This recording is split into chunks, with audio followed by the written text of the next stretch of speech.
高樓半壁雲山下，連天靜水影岸花。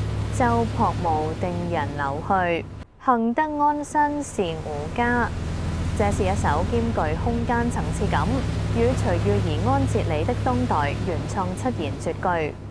末句巧妙化用了宋代文豪蘇軾名作《定風波》中"此心安處是吾鄉"的擴達意境。高樓半壁雲山下，首句由高到低勾勒出宏大的背景。在雲霧繚繞的深山之下，現代高樓或依山而建的居所巍然聳立，展現出都市與自然的和諧交融。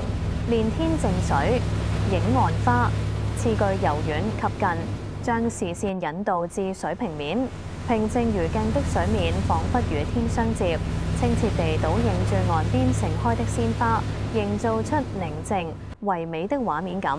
舟泊無定人流去，第三句切入人生感悟，小舟隨波飄蕩，沒有固定的歸宿，正如同世間行人口色匆匆，聚散無常，寫盡了漂泊者的無奈與滄桑。幸得安身是吾家，末句筆鋒一轉，收束全詩。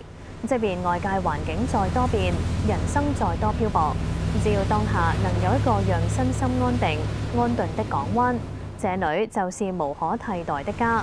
整體藝術特色，這首詩最美妙之處在於以景襯情、動靜結合。前兩句用雲山、靜水、岸花築起一個遠離喧囂的避風港，第三句用舟泊無定的動，反襯出第四句安身是吾家的靜。它貼切地表達了現代人在繁華與漂泊之中，渴望尋求心靈歸宿與生活儀式感的真摯心境。